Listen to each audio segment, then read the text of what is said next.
Hello friends, বায়না নির্মলে তোমাদের প্রত্যেককে অভিনন্দন জানাই। আগের দিন আমরা আলোচনা করেছি ডিফারেন্ট টাইপের ফিশ সম্পর্কে, অর্থাৎ ইন্ডিজিনাস ফিশ বা দেশি মাছ এবং তার সঙ্গে সঙ্গে এক্সোটিক ফিশ সম্পর্কে আলোচনা করেছি, মেরিন ফিশ, ক্যাটফিশ সম্পর্কে আলোচনা করেছি।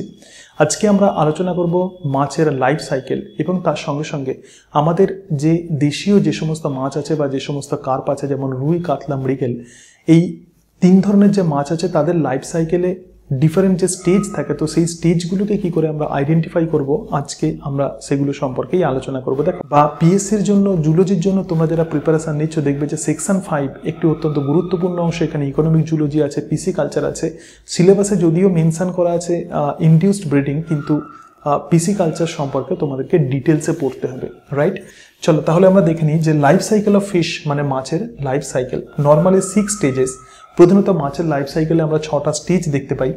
প্রথম যে স্টেজ থাকে তো তার নাম হচ্ছে হ্যাচলিং। হ্যাচলিং মানে কি? হ্যাচলিং মানে হচ্ছে যে ডিম থেকে প্রধানত যে লার্ভা যেটা তৈরি হয় তো তাকেই আমরা বলবো হ্যাচলিং। দেখো এক্ষেত্রে এগ আমরা দেখতে পাচ্ছি, আর এগ থেকে যে লার্ভা তৈরি হচ্ছে তো সেটাই হচ্ছে হ্যাচলিং। এবং এই লার্ভার একদম নিচের দিকে ইয়ক স্যাক থাকে এবং এই ইয়ক স্যাকই এদেরকে ফুড প্রোভাইড করে। কেন ইয়ক স্যাক এদেরকে ফুড প্রোভাইড করে? কারণ এদের কিন্তু মাউথের কোনো রকম ডেভেলপমেন্ট হয় না এবং সেই কারণের জন্যই ইয়ক স্যাক এদেরকে ফুড প্রোভাইড করে, রাইট? তো প্রথম যে স্টেজ আছে তো সেটাই হচ্ছে হ্যাচলিং। একটুখানি ক্যারেক্টার্সগুলো দেখে নাও। দেখো, life cycle begins with egg, মানে মাছের লাইফ সাইকেল এগ দিয়ে শুরু হয় এবং from egg the hatchling stage come. তাহলে এগ থেকে যে স্টেজ আসবে তো সেটাই হচ্ছে hatchling. So this is the first stage, এটাই কিন্তু প্রথম stage. It has yolk sac hanging below it, তার মানে এই যে লার্ভা আছে তো সেই লার্ভার একদম ভেন্ট্রাল সাইড থেকে ইয়ক স্যাক প্রধানত ঝুলতে থাকে এবং ড্র নিউট্রিয়েন্টস ফর 2 থেকে 3 দিন, মানে এই হ্যাচলিং প্রধানত 2 থেকে 3 দিন ধরে এই ইয়ক স্যাক থেকেই তাদের নিউট্রিশন প্রধানত পায়। এবং ডোন্ট হ্যাভ মাউথ, এদের কিন্তু কোনো রকম মাউথের ডেভেলপমেন্ট ঘটে না। So can not food from outside, এবং সেই জন্য বাইরে থেকে কিন্তু এরা কোনো খাবার খায় না। এরপরে যেটা আছে হ্যাচলিং থেকে যে স্ট্রাকচার যেটা তৈরি হয় তো তাকেই আমরা বলবো স্পন। তাহলে দেখো, হ্যাচলিং এর কিন্তু কোনো রকম মাউথ তৈরি হয় না, কিন্তু স্পনের কিন্তু মাউথের ডেভেলপমেন্ট ঘটে। সুতরাং দেখো যে ইয়ক স্যাক অ্যাবসর্বড, এই জায়গাতে দেখতে পাচ্ছ যে একটা স্পন আছে। তাহলে এই স্পনের মধ্যে আমরা দেখতে পাচ্ছি যে ইয়ক স্যাক আর দেখতে পাচ্ছি না।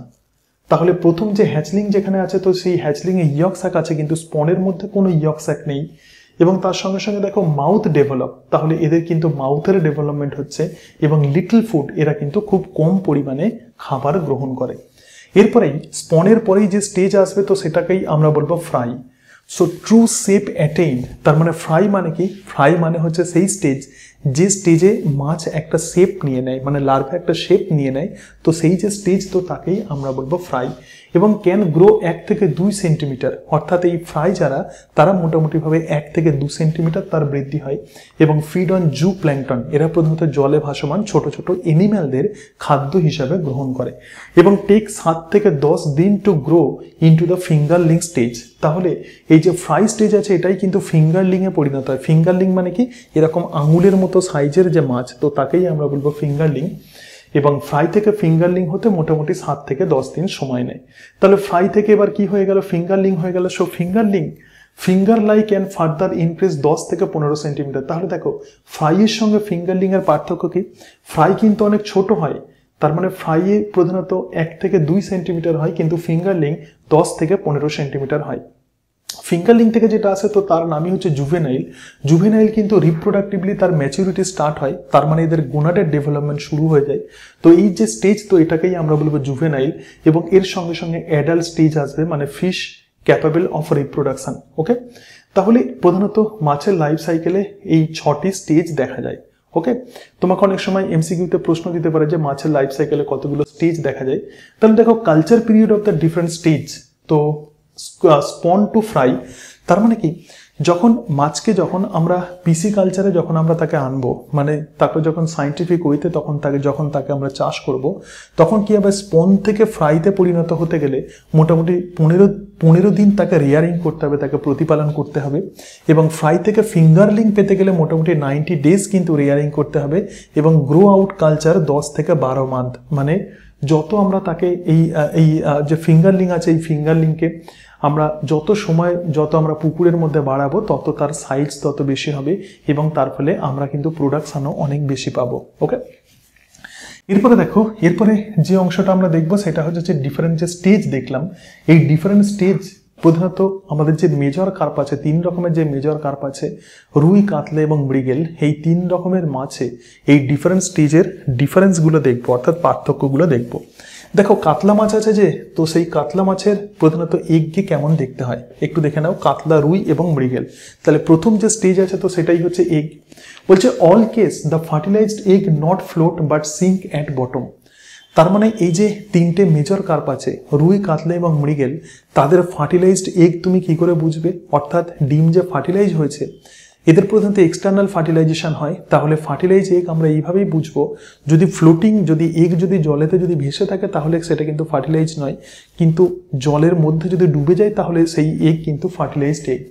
তাহলে in all case the fertilized egg not float, কিন্তু তারা সিঙ্ক অ্যাট বটম, মানে জলের নিচে চলে যায়। কাতলা মাছের এগ দেখো নট স্টিকি, মানে চটচটে নয়, এবং রাউন্ড, এটা গোলাকার হয়, এবং ইয়ক লাইট রেডিশ, মানে ইয়কের যে কালার তো সেটা লাইট রেডিশ হয়। সুতরাং এই জায়গাতে দেখতে পাচ্ছ যে ফার্টিলাইজ এগ প্রথমত জলের নিচে এক্ষেত্রে ফ্লোটিং করছে। এবং রুই মাছের এগ তাহলে কি হবে? নট স্টিকি, এটাও কিন্তু স্টিকি নয়, রাউন্ড হয় কাতলা মাছের মতো, কিন্তু ইয়ক রেড ইন কালার। তাহলে কাতলা এবং রুই মাছের এগের মোটামুটি সমস্ত প্রপার্টি কিন্তু সেম, কেবলমাত্র কালার ডিফারেন্ট। কাতলা মাছের যেখানে এগ বা ডিমের কালার লাইট রেডিশ, মানে হালকা লাল, কিন্তু রুই মাছের এগ বা ডিমের কালার কিন্তু মানে ইয়কের কালার এক্ষেত্রে আমরা বলছি, কিন্তু এদের যে রুই মাছের যে ইয়ক কালার সেটা কিন্তু রেড ইন কালার। আর মৃগেল মাছের যে ডিম তো সেটাও কিন্তু নট স্টিকি এবং রাউন্ডও নয়, ইয়ক ক্রিমি কালার, মানে সাদা কালারের হয়। তাহলে দেখো রুই, কাতলা এবং মৃগেল মাছের ডিমেকে কিন্তু বেসিক পার্থক্য বলতে সেটা হচ্ছে যে এদের যে কুসুম থাকে বা ডিমের কালারে প্রধানত পার্থক্য হয়। কাতলা মাছের কালার, ডিমের কালার হচ্ছে লাইট রেডিশ, এবং রুই মাছের যে ডিমের কালার সেটা হচ্ছে রেড ইন কালার, এবং মৃগেল মাছের যে ডিমের কালার সেটা কিন্তু ক্রিমি হোয়াইট কালার, রাইট? তাহলে এই অংশটা আমরা দেখলাম যে ডিমের মধ্যে প্রধানত এদের কি ডিসিমিলারিটি আছে। এরপরেই দেখো identification of the life cycle stage of major carp. তো প্রথম যেটা আসবে তো সেটাই হ্যাচলিং। ডিম থেকে কি আসবে? হ্যাচলিং অর লার্ভা, অর একে বলা হয় ডিমপোনা। তোমরা অনেক সময় এই টার্মটা পেয়ে থাকবে। তো ডিমপোনা জিনিসটা কি? তাহলে হ্যাচলিং যেটা, তো সেই হ্যাচলিংকেই আমরা বলবো ডিমপোনা। দেখো কাতলা, রুই এবং মৃগেলের হ্যাচলিংকে তুমি কিভাবে চিনবে একটু ভালো করে দেখো। তাহলে দেখো কাতলা মাছের যে হ্যাচলিং সেটা হচ্ছে swollen and narrow portion of the yolk sac equal. মানে এই জায়গাতে দেখতে পাচ্ছ যে ইয়ক স্যাক আছে, ইয়ক স্যাকের প্রধানত দুটো পোর্শন আছে, একটা সোলেন, সোলেন মানে কি একটু মোটা, আর একটা ন্যারো পোর্শন। তাহলে সোলেন এবং ন্যারো পোর্শন প্রধানত ইকুয়াল হয় ইন কেস অফ কাতলা। আর রুই মাছেরও কিন্তু সোলেন এবং তার সঙ্গে সঙ্গে ন্যারো পোর্শনের যে সাইজ সেটা কিন্তু ইকুয়াল হয়। আর মৃগেল মাছের দেখো, তাহলে এটা কিন্তু রুই আর কাতলা মাছের সোলেন এবং তার সঙ্গে সঙ্গে ন্যারো পোর্শন দুটো কিন্তু একই রকম হয়। কিন্তু মৃগেল মাছের যদি আমরা ডিম দেখি, দেখো swollen part of the yolk sac smaller, তার মানে এই যে সামনের দিকে যে অংশটা আছে এটা সোলেন পার্ট, এটা ছোট হয়, আর ন্যারোয়ার পার্ট কিন্তু অনেক বড় হয়। গ্রিন কালারের যেটা এঁকেছি এটাই হচ্ছে ন্যারোয়ার পার্ট। তো এই ন্যারো যে পার্ট আছে এটা কিন্তু অনেকটা বড় হয়। এটা থেকে আমরা বুঝতে পারবো যে এটা প্রধানত মৃগেল মাছের হ্যাচলিং। এরপরে দেখো 26 pre anal and 14 post anal myotome present. তার মানে কাতলা মাছে কি হবে? 26 প্রি অ্যানাল, এটা যদি অ্যানাস হয় তো অ্যানাসের সামনের দিকে 26টা মায়োটোম পেশি থাকবে এবং অ্যানাসের পিছনের দিকে 14টা মায়োটোম পেশি এরকম থাকবে। কিন্তু এক্ষেত্রে কাতলা এবং রুই মাছের ক্ষেত্রে একই ক্যারেক্টারিস্টিক ফিচার্স হবে, কিন্তু মৃগেল মাছ যদি হয় তাহলে কি হবে? প্রি অ্যানাল, দেখো অ্যানাসের আগে যেটা সেটা হচ্ছে যে প্রি অ্যানাল, তাহলে 28 প্রি অ্যানাল আর 14 পোস্ট অ্যানাল মায়োটোম মাসেলস প্রধানত প্রেজেন্ট থাকে। তো এটাই হচ্ছে এদের হ্যাচলিং বা ডিম পোনার মধ্যে পার্থক্য। খুব ডিপ লেভেলে যদি কোনো প্রশ্ন দেয় তাহলে এখান থেকে প্রশ্ন দিতে পারে। এবং ফ্রাই মানে কি? আফটার 96 আওয়ার্স অফ হ্যাচলিং, মানে হ্যাচলিং হওয়ার পর, হ্যাচলিং বেরিয়ে আসার পর তার 96 আওয়ার্স পরে যে মাছ যেটা আসে, যে মাছের যে স্টেজ আছে তো তাকেই আমরা বলবো ফ্রাই। তাহলে কাতলা, রুই এবং মৃগেলের ফ্রাইয়ের মধ্যে কি কি ডিফারেন্স আছে একটু দেখে নাও। বলছে কাতলা মাছে বলছে semilunar black spot on the tail. তাহলে এই জায়গাতে দেখতে পাচ্ছ টেল আছে এবং টেলেতে অর্ধচন্দ্রাকৃতি, আমি এক্ষেত্রে এঁকে দিয়েছি অর্ধচন্দ্রাকৃতি একটা ব্ল্যাক স্পট দেখা যায়, এবং তার সঙ্গে সঙ্গে pre anal abdominal region red, অর্থাৎ এই যে অ্যানাসের সামনের দিকে যে অংশটা আছে এটাই হচ্ছে প্রি অ্যানাল রিজিয়ন। এই রিজিয়ন কিন্তু রেড কালারের হয় ইন কেস অফ কাতলা মাছের ফ্রাই।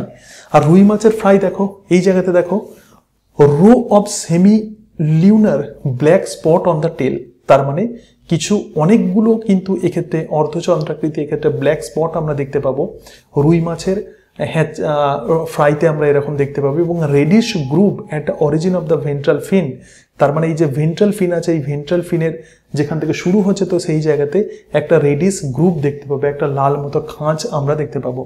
আর মৃগেল মাছের যদি ফ্রাই হয় তাহলে তাকে কিভাবে চিনবে, বলছে black spot at the base of the dorsal fin. এই যে ডরসাল ফিন আছে এই ডরসাল ফিনের একদম নিচের দিকে আমরা ব্ল্যাক স্পট দেখতে পাবো এবং তার সঙ্গে সঙ্গে ডরসাল ফিন সেপারেটেড হবে। ডরসাল ফিন দেখো দুটো ডরসাল ফিন কিন্তু এক্ষেত্রে সেপারেটেড হয়। তো এটাই হচ্ছে ফ্রাইয়ের মধ্যে পার্থক্য।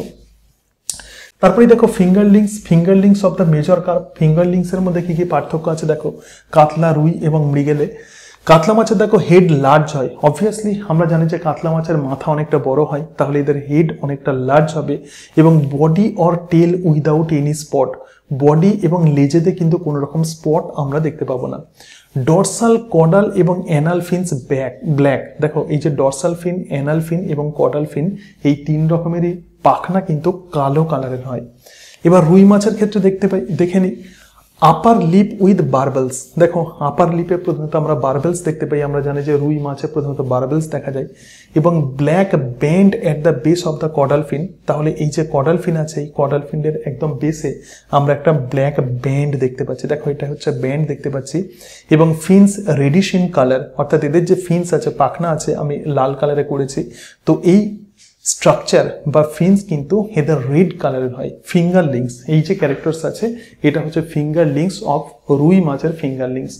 তারপরে দেখো মৃগেলের ক্ষেত্রে black diamond like black spot at the base of the caudal fin. তাহলে দেখো কডাল ফিনের একদম বেসে একটা ডায়মন্ড লাইক একটা ব্ল্যাক স্পট আমরা দেখতে পাই। এবং তার সঙ্গে সঙ্গে body with longitudinal coloured line, অর্থাৎ বডিতে লঙ্গিটিউডিনাল কালার্ড লাইন দেখা যায়। সুতরাং এই যে মাছের যে ডিফারেন্ট লাইফ সাইকেলে আমরা যে স্টেজ দেখতে পাই এই ডিফারেন্ট স্টেজ রুই, কাতলা এবং মৃগেলের এই ডিফারেন্ট স্টেজকে তোমরা কিভাবে চিনবে এই সম্পর্কেও কিন্তু আইডিয়া রাখতে হবে। খুব যদি ডিপ লেভেল থেকে প্রশ্ন দেয় তাহলে এই অংশগুলো থেকেই প্রশ্ন আসতে পারে, আসার প্রবাবিলিটি আছে।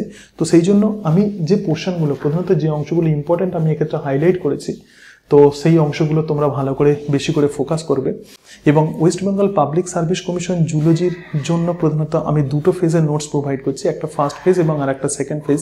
এবং ফার্স্ট ফেজের নোটস তোমাদের যে প্রোভাইড অলরেডি আমি শুরু করে দিয়েছি এবং সেকেন্ড ফেজের নোটস আমি প্রিপেয়ার করছি এবং সেই প্রিপেয়ার্ড নোটসগুলো ফেব্রুয়ারির পরে আমি তোমাদেরকে অ্যাভেলেবেল করব।